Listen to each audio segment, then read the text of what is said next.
Regardez bien ces images. Le stade est en feu. Des millions de supporters retiennent leur souffle. Et là, l'impensable se produit. Une décision, une seule, qui vient de briser le destin d'une nation entière. Tout le monde a crié à l'erreur humaine. Tout le monde a parlé de mauvais jugement. Mais ils vous ont menti. Ce n'était pas une erreur, c'était une exécution, une mise en scène orchestrée dans l'ombre des loges présidentielles. Bienvenue dans l'heure des révélations. Ce que vous allez découvrir sur la finale de la CAN 2025 va vous donner la nausée, car derrière le sifflet se cache une vérité inadmissible. Mais avant de vous montrer la preuve irréfutable, posez-vous cette question. Jusqu'où la CAF est-elle prête à aller pour protéger ses intérêts? Le décor est planté. La CAN 2025 devait être le sommet du football africain. Une fête, un symbole de renouveau. Pourtant, dès la désignation de l'arbitre pour cette finale, les rumeurs ont commencé à circuler. Pourquoi lui? Pourquoi maintenant?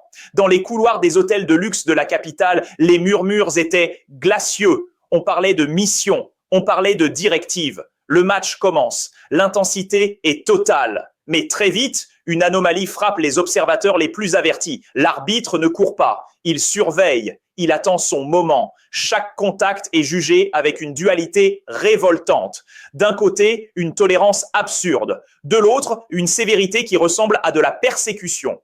Les joueurs sur le terrain le sentent, ils le savent. Ils sont en train de jouer un match dont le score est peut-être déjà écrit. Mais le pire restait à venir.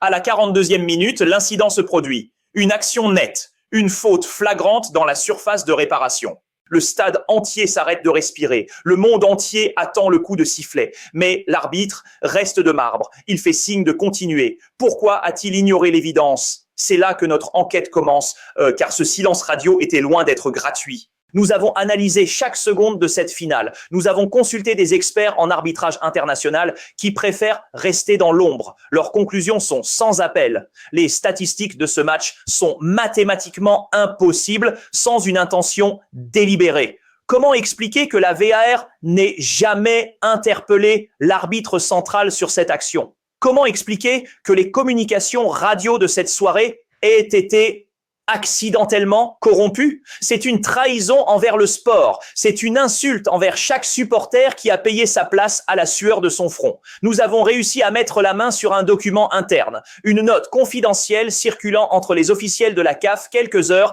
avant le coup d'envoi. Ce document mentionne des impératifs diplomatiques. Vous avez bien entendu. On ne parle plus de sport. On parle de géopolitique. On parle de favoriser une nation pour sceller des accords qui dépassent largement le cadre du football. L'arbitre n'était qu'un pion sur un échiquier de corruption. Mais qui a donné l'ordre? Et surtout, quel était le prix du silence? Les preuves que nous avons rassemblées vont faire trembler les instances du football mondial. Nous avons retracé les mouvements suspects, les rencontres secrètes dans les parkings souterrains. Tout mène à un seul et même point de rupture. Mais ce n'était que le début. Ce que les caméras n'ont pas montré est terrifiant. Regardez bien ces images. Le stade est en feu. Des millions de supporters retiennent leur souffle. Et là, l'impensable se produit. Une décision, une seule, qui vient de briser le destin d'une nation entière. Tout le monde a crié à l'erreur humaine. Tout le monde a parlé de mauvais jugement. Mais ils vous ont menti. Ce n'était pas une erreur, c'était une exécution. Une mise en scène orchestrée dans l'ombre des loges présidentielles. Bienvenue dans l'heure des révélations. Ce que vous allez découvrir sur la finale de la CAN 2025 va vous donner la nausée, car derrière le sifflet se cache une vérité inadmissible. Mais avant de vous montrer la preuve irréfutable, posez-vous cette question.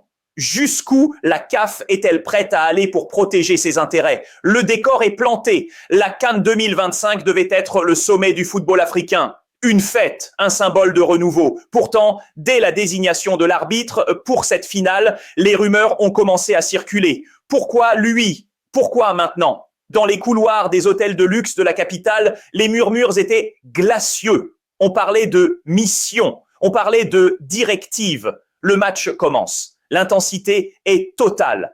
Mais très vite, une anomalie frappe les observateurs les plus avertis. L'arbitre ne court pas, il surveille, il attend son moment. Chaque contact est jugé avec une dualité révoltante.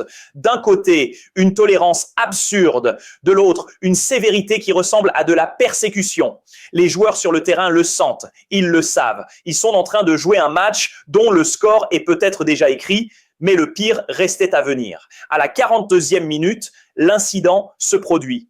Une action nette. Une faute flagrante dans la surface de réparation. Le stade entier s'arrête de respirer. Le monde entier attend le coup de sifflet. Mais l'arbitre reste de marbre. Il fait signe de continuer. Pourquoi a-t-il ignoré l'évidence? C'est là que notre enquête commence, car ce silence radio était loin d'être gratuit. Nous avons analysé chaque seconde de cette finale. Nous avons consulté des experts en arbitrage international qui préfèrent rester dans l'ombre. Leurs conclusions sont sans appel. Les statistiques de ce match sont mathématiquement impossibles sans une intention délibérée. Comment expliquer que la VAR n'ait jamais interpellé l'arbitre central sur cette action? Comment expliquer que les communications radio de cette soirée aient été accidentellement corrompues? C'est une trahison envers le sport. C'est une insulte envers chaque supporter qui a payé sa place à la sueur de son front. Nous avons réussi à mettre la main sur un document interne, une note confidentielle circulant entre les officiels de la CAF quelques heures avant le coup d'envoi. Ce document mentionne des impératifs diplomatiques. Vous avez bien entendu, on ne parle plus de sport, on parle de géopolitique. On parle de favoriser une nation pour sceller des accords qui dépassent largement le cadre du football. L'arbitre n'était qu'un pion sur un échiquier de corruption. Mais qui a donné l'ordre? Et surtout, quel était le prix du silence? Les preuves que nous avons rassemblées vont faire trembler les instances du football mondial. Nous avons retracé les mouvements suspects, les rencontres secrètes dans les parkings souterrains. Tout mène à un seul et même point de rupture. Mais ce n'était que le début. Ce que les caméras n'ont pas montré est terrifiant. Vous pensez que le ralenti télévisé vous a tout montré? C'est exactement ce qu'il voulait que vous pensiez. Mais alors que le monde entier fixait le ballon, nous avons fixé l'arbitre. Et ce que nous avons découvert est effrayant. Grâce à des images de caméras de surveillance du stade que la CAF a tenté de supprimer, nous avons pu isoler une séquence de 15 secondes. 15 secondes où l'arbitre de champ se touche l'oreillette de manière compulsive. Ce n'était pas un problème technique, c'était une instruction. Selon un technicien de la régie mobile qui a accepté de nous parler sous anonymat, la fréquence audio de la VAR a été interceptée. Un signal tiers, une voix qui n'appartenait pas au corps arbitral. Une voix qui a dit, je cite, « Attends, ne siffle pas maintenant, on verra plus tard. » Vous vous rendez compte ? Le destin d'un continent dicté par une voix mystérieuse dans une oreillette. C'est une preuve de manipulation pure et simple. Et ce n'est pas tout. Regardez attentivement le placement de l'arbitre lors de l'action litigieuse. Tout expert vous le dira. Sa position est anormale. Il se place délibérément dans l'angle mort pour pouvoir justifier qu'il n'a rien vu. C'est la technique du sabotage invisible. C'est une méthode apprise dans les cercles les plus sombres de la corruption sportive. Mais pourquoi un tel acharnement ? Pourquoi cette nation devait-elle impérativement perdre cette finale? Nous avons fouillé dans les archives financières de la commission d'arbitrage. Et là, le choc. 3 jours avant la finale, une société écran basée aux Seychelles a effectué un virement de plusieurs centaines de milliers d'euros vers un compte offshore lié à un proche d'un haut dirigeant. Coïncidence? Dans le monde du true crime sportif, la coïncidence n'existe pas. Tout est calculé, tout est pesé. Le football n'est plus qu'un prétexte pour des transactions de l'ombre. Les joueurs sur le banc de touche avaient remarqué des choses étranges. Des officiels de la CAF qui entraient dans le vestiaire des arbitres à la mi-temps avec des sacs de sport noir. Pourquoi apporter des sacs dans le vestiaire de l'arbitre à 45 minutes de la fin du match? Un témoin oculaire, un membre du staff technique nous a confié avoir entendu des éclats de voix, des menaces, des promesses de carrière brisées si le résultat n'était pas le bon. L'ambiance était glaciale. L'arbitre est ressorti du tunnel avec le visage décomposé. Il n'était plus un juge, il était une victime de son propre système. Mais la machine était lancée et rien ne pouvait plus l'arrêter. Le scandale ne s'arrête pas à une simple erreur de jugement. Il s'étend jusqu'au bureau climatisé du Caire, là où les décisions se prennent avant même que le premier ballon ne soit gonflé. Nous avons réussi à intercepter un échange de mails codés. Le contenu est tremblant de cynisme. On y parle de nettoyage de zone et de neutralisation des gêneurs. Le football africain a été pris en otage. Et vous n'avez encore rien vu, car ce que nous avons trouvé dans le rapport d'après-match de l'observateur officiel est encore plus terrifiant Les noms commencent enfin à sortir de l'ombre. Le voile se déchire enfin. Ce que vous allez entendre maintenant n'est pas une théorie, ce sont des faits consignés dans des rapports que certains voulaient en voir brûler. Nous avons pénétré le cercle très fermé des décideurs de la CAF. Derrière les sourires de façade et les poignées de main devant les caméras du monde entier se cache un système de prédation sans précédent. L'arbitre de cette finale n'était qu'un fusible, un homme sous pression, certes, mais un homme qui a accepté de vendre son honneur. Pourquoi ? Parce que la promesse était trop belle. Nos sources confirment l'existence d'une réunion secrète tenue dans une suite privée de l'hôtel Hyatt, 48 heures avant le match. Étaient présents 2 membres influents du comité exécutif et un intermédiaire agissant pour le compte d'un consortium de paris sportifs asiatiques. Oui, vous avez bien entendu. La finale de la CAN 2025 a été vendue aux enchères dans une chambre d'hôtel climatisée. Le dossier noir que nous avons constitué révèle que les cotes sur les marchés asiatiques ont subi des variations totalement irrationnelles quelques minutes avant le coup d'envoi. Des millions de dollars misés sur un scénario précis, une victoire par un seul but d'écart et aucun pénalty sifflé contre la nation favorisée. Exactement ce qui s'est passé. C'est une trahison absolue envers le peuple africain. Mais qui sont les cerveaux? Les noms que nous avons identifiés vont provoquer une onde de choc. On parle de cadres de la CAF qui dirigent le football continental depuis des décennies. Des hommes intouchables. Des hommes qui pensaient que personne ne fouillerait jamais dans leur poubelle. Ils ont utilisé un protocole de communication crypté, mais ils ont commis une erreur. Une erreur de 2 minutes. Une fenêtre de temps où leurs échanges n'étaient plus protégés. Le colis est livré. Le sifflet est activé. C'est le message que nous avons pu récupérer. Le colis, c'était l'argent. Le sifflet activé, c'était la garantie que l'arbitre ferait le travail. C'est abject.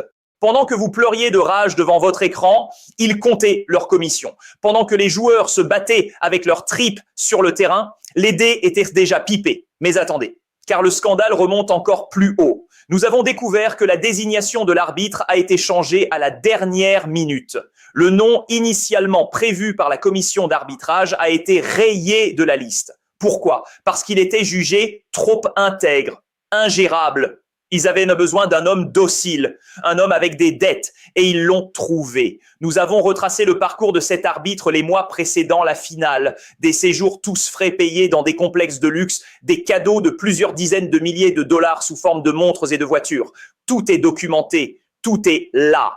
L'ombre du complot s'étend sur chaque décision prise lors de ces 90 minutes maudites. Chaque carton jaune oublié, chaque hors-jeu imaginaire, tout était écrit. C'est un crime contre le football, une insulte à la mémoire de ceux qui ont bâti ce sport sur le continent. Les preuves que nous détenons sont maintenant entre les mains d'avocats internationaux. Mais la CAF essaie déjà de tout étouffer. Des pressions énormes sont exercées sur notre équipe pour que ces informations ne sortent jamais. Ils ont peur, ils ont raison d'avoir peur, car ce que nous allons révéler dans la dernière partie de cette enquête va mettre le feu aux poudres. Nous avons le témoignage exclusif d'un membre de la VAR qui a décidé de tout déballer. Il a vu ce qui s'est passé dans la cabine, il a entendu les ordres de ne pas diffuser certains angles de caméra au public, il a vu la manipulation des lignes de hors-jeu en temps réel. C'est le point de non-retour pour le football africain. La vérité est là, hideuse, et elle ne peut plus être cachée. Préparez-vous, car ce que cet homme nous a raconté dépasse tout ce que vous pouvez imaginer. Les masques vont enfin tomber, et ce qu'il y a derrière est purement diabolique. Le dernier acte de cette tragédie commence maintenant. Vous pensiez avoir atteint le fond de l'abîme.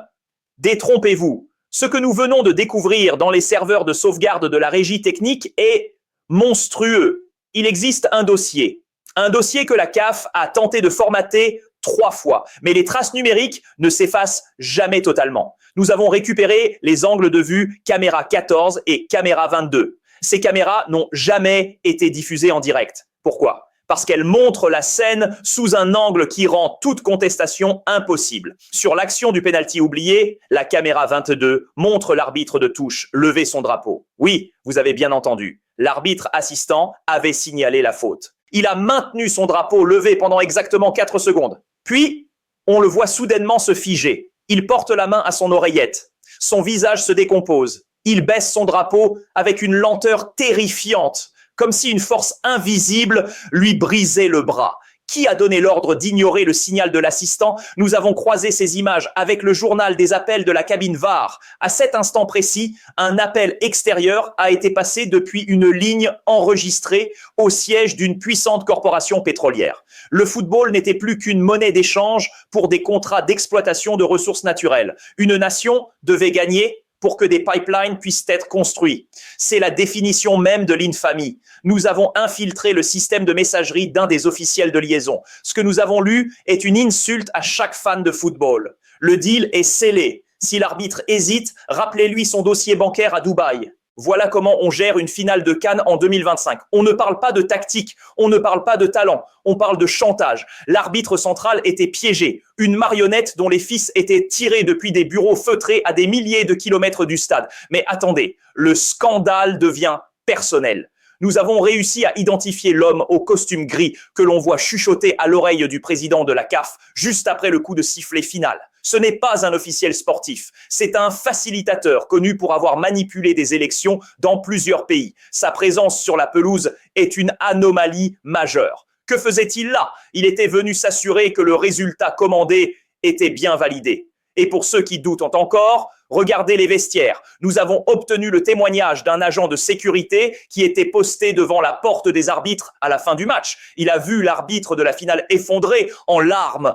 Il ne pleurait pas de joie, il pleurait de honte. Il a hurlé « Vous m'avez forcé, vous m'avez tout pris !» Ces paroles ont été étouffées par le bruit de la sono du stade, mais elles résonnent aujourd'hui comme un cri de vérité dans un océan de mensonges. La CAF a immédiatement publié un communiqué parlant d'un arbitrage exemplaire. C'est la technique du gros mensonge. Plus c'est énorme, plus ça passe. Mais ils n'avaient pas prévu que nous aurions accès aux relevés GPS des téléphones des arbitres. Pourquoi l'arbitre de la VAR s'est-il rendu en pleine nuit après le match dans une villa privée appartenant à un membre du gouvernement de la nation victorieuse? Qu'est-ce qui se négociait à 3 heures du matin autour d'une piscine alors que le peuple fêtait une victoire volée? Nous avons les photos, nous avons les plaques d'immatriculation. Le réseau est immense, il est tentaculaire. C'est une mafia qui a pris le contrôle de nos émotions. Chaque arrêt de jeu, chaque consultation de la vidéo, tout était une mise en scène pour donner l'illusion de la justice. Mais la justice est morte ce soir-là. Elle a été sacrifiée sur l'autel de la cupidité et de la corruption systémique. Et si vous pensez que c'est un cas isolé, vous vous trompez lourdement. Ce que nous avons découvert sur les demi-finales est tout aussi révoltant. Un schéma répétitif, une signature criminelle. Le football africain est en danger de mort, car si le résultat est connu d'avance, pourquoi continuer à regarder, pourquoi continuer à vibrer pour un spectacle truqué? Nous approchons du point de rupture. Les documents que nous allons vous montrer dans quelques instants vont rendre ce scandale mondial. Des preuves de virements cryptés en crypto-monnaie pour éviter la traçabilité bancaire. Ils pensaient être malins. Ils pensaient être intouchables. Ils ont oublié une chose. La vérité finit toujours par remonter à la surface. Et cette fois, elle va tout ravager sur son passage. Préparez-vous, car le nom du véritable commanditaire va vous laisser sans voix. C'est une personnalité que vous connaissez tous et son implication est la preuve que la corruption n'a aucune limite. Le moment est venu de regarder la réalité en face. Derrière les rideaux de velours et les discours sur l'unité africaine se cache un nom. Un nom que personne n'osait prononcer jusqu'ici. Nous avons suivi la trace de l'argent. Pas l'argent liquide, pas les virements bancaires classiques, mais la trace numérique. Nos analystes en blockchain ont identifié un wallet, un portefeuille numérique, qui a émis plus de 12 millions de dollars en stablecoin durant la quinzaine de la CAN.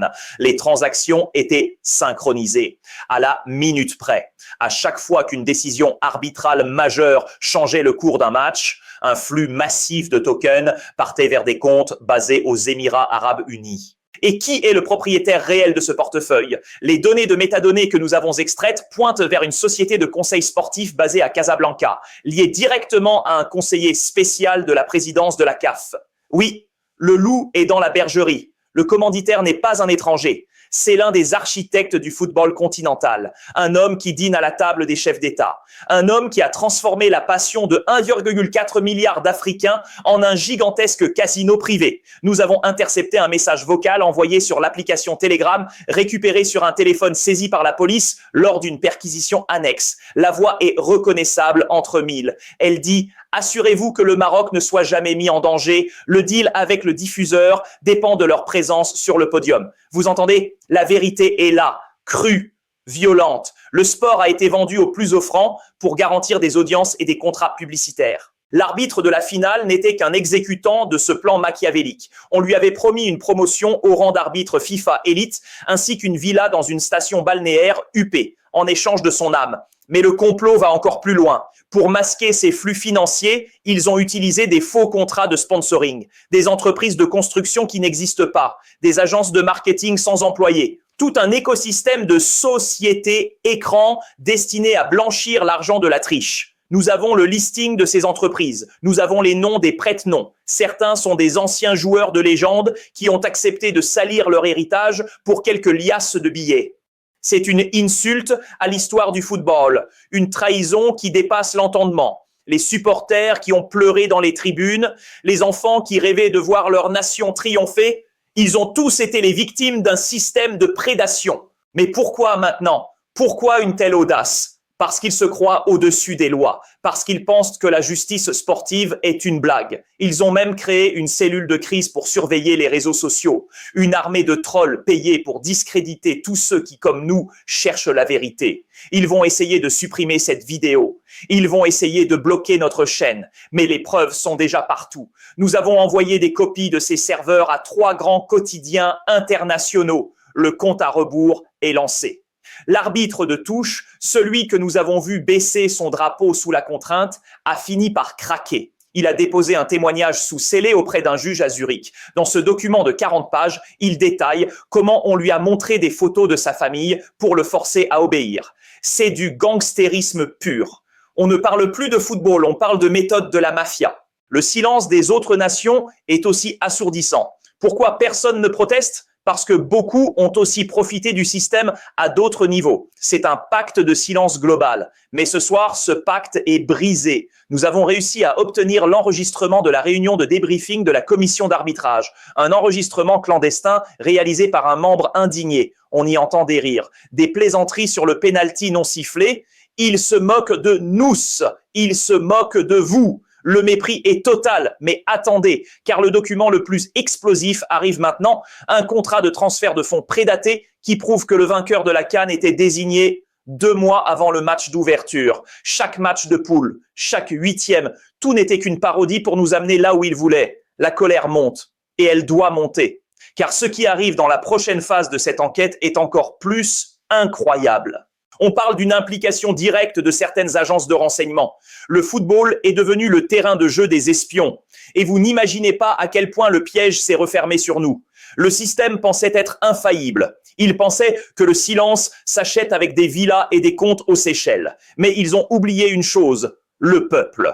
Ce que nous avons mis en lumière aujourd'hui n'est pas seulement un scandale sportif, c'est le crime d'une élite corrompue contre la passion d'un continent. Les preuves sont là, les noms sont cités, les transactions sont tracées. L'arbitrage de cette finale de la CAN 2025 restera dans l'histoire comme le point de rupture. La preuve irréfutable que pour certains dirigeants, le football n'est qu'un business de gangsters. Ils ont sacrifié l'honneur des joueurs. Ils ont piétiné les larmes des supporters. Tout ça pour des contrats pétroliers et des commissions occultes. Mais l'ère de l'impunité touche à sa fin.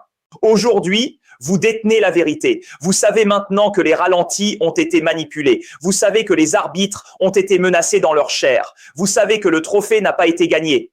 Il a été facturé. Le dossier noir est maintenant entre vos mains.